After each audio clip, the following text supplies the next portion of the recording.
Inclusive India യാത്ര പല സംസ്ഥാനങ്ങൾ പിന്നിട്ട് ഇന്നലെ രാത്രിയാണ് ഞങ്ങൾ ഉത്തരാഖണ്ഡിലെത്തിയത്. ഇതിനോടകം ലക്ഷദ്വീപിലും കേരളത്തിലും തമിഴ്നാട്ടിലും കർണാടകയിലും തെലങ്കാനയിലും ആന്ധ്രാപ്രദേശിലും മഹാരാഷ്ട്രയിലും അതിനുശേഷം ഛത്തീസ്ഗഡിലും ജാർഖണ്ഡിലും ഒഡീസയിലും വെസ്റ്റ് ബംഗാളിലും അതിനുശേഷം നോർത്ത് ഈസ്റ്റിലേക്ക് പോയിട്ട് നാഗാലാൻഡിലും മേഘാലയയിലും സിക്കിമിലൊക്കെ പരിപാടി കഴിഞ്ഞ് ഞങ്ങൾ പാറ്റ്നയിൽ വന്നു. അതിനുശേഷം ഉത്തർപ്രദേശിലേക്ക് വന്നു. അതിനുശേഷം ഉത്തരാഖണ്ഡിലെത്തിയിരിക്കുകയാണിപ്പോൾ.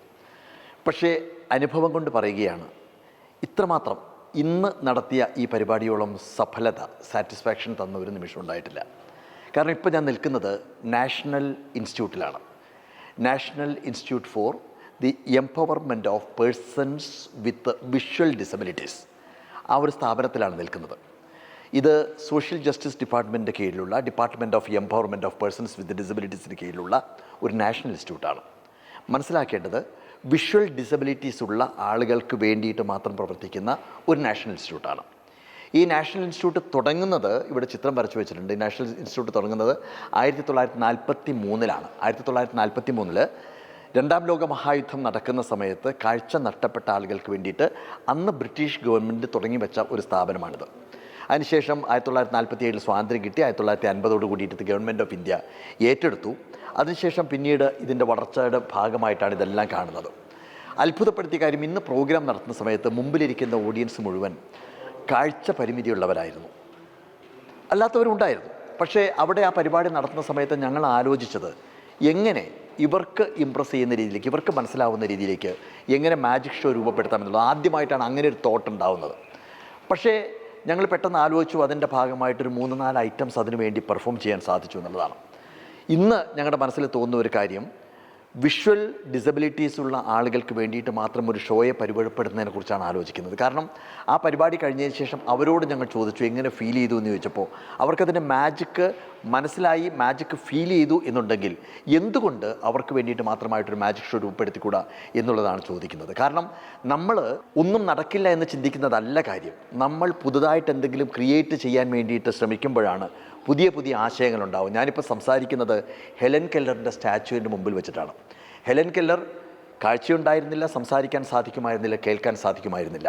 ആ കാലം വരെ എങ്ങനെ ഇവർക്ക് ഭാഷ പഠിപ്പിക്കാം, ഇവരെ ഒരു കാര്യം പറഞ്ഞു മനസ്സിലാക്കാൻ എന്ത് ചെയ്യും എന്നുള്ളത് ചിന്തിച്ചിരുന്ന ലോകത്തേക്കാണ് ആനി സല്ലിവൻ എന്ന് പറയുന്ന ഒരു അധ്യാപിക കടന്നു വരുന്നത്.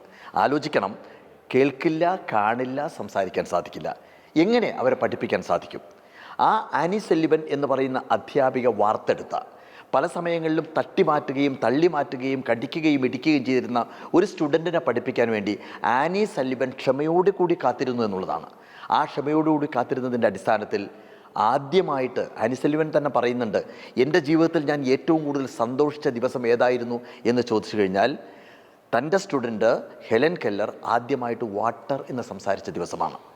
അത് പഠിപ്പിക്കാൻ വേണ്ടി എത്രയോ പൈപ്പിൻ്റെ അടിയിൽ കൈ കാണിച്ചുകൊണ്ട് കയ്യിൽ എഴുതി കാണിച്ചു. സംസാരിക്കണ്ടേ, എങ്ങനെ കേൾക്കില്ല, സംസാരിക്കാൻ പറ്റില്ല, കാണില്ല, എങ്ങനെ പഠിപ്പിക്കാൻ സാധിക്കും?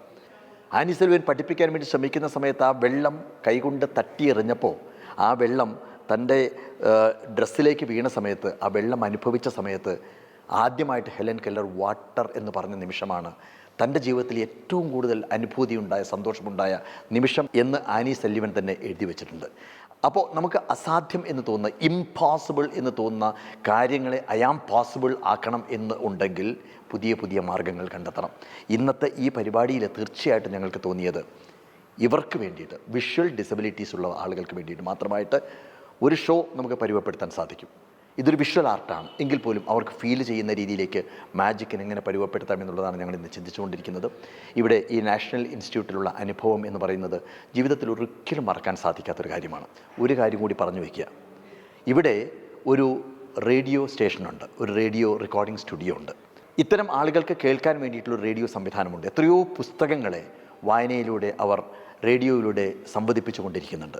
അതുമാത്രമല്ല, വിഷ്വൽ ഡിസബിലിറ്റീസ് ഉള്ള ആളുകൾക്ക് വേണ്ടിയിട്ട് മാത്രമായിട്ട് പ്രവർത്തിക്കുന്ന ഒരു FM റേഡിയോ എന്ന് പറയുന്നത് ഇവിടെ മാത്രമാണ് നമ്മുടെ ഭാരതത്തിലുള്ളത്. ഇന്ന് ഞാൻ അവിടെ ഒരു ഇൻ്റർവ്യൂ കൊടുക്കാൻ സാധിച്ചു. ജെന്നിഫർ എന്ന് പറയുന്ന കാഴ്ചയില്ലാത്ത ഒരു കുട്ടിയാണ് എന്നെ ഇൻ്റർവ്യൂ ചെയ്തത്. എന്ത് മനോഹരമായിട്ടാണ് ആ കുട്ടി സംസാരിക്കുന്നത്, എന്ത് കോൺഫിഡൻസോട് കൂട്ടിയിട്ടാണ് കുട്ടി ചോദ്യങ്ങൾ ചോദിക്കുന്നത്. അങ്ങനെയുള്ള ഒരുപാട് അനുഭവങ്ങളിലൂടെയാണ് ഇന്ന് കടന്നുപോയത്. എന്തായാലും ഈ നാഷണൽ ഇൻസ്റ്റിറ്റ്യൂട്ടിൽ വരാനും അവരുടെ മുമ്പിൽ പെർഫോം ചെയ്യാനും സാധിച്ചത് മറക്കാനാവാത്ത, ജീവിതത്തിലെ ഏറ്റവും വലിയൊരു അനുഭൂതിയായിട്ട് ഞാൻ എൻ്റെ നെഞ്ചിലേറ്റുന്നു. ഇൻക്ലൂസീവ് ഇന്ത്യയുടെ യാത്ര ഇനിയും തുടർന്നുകൊണ്ടിരിക്കും. ഇവർക്ക് വേണ്ടി മാത്രം.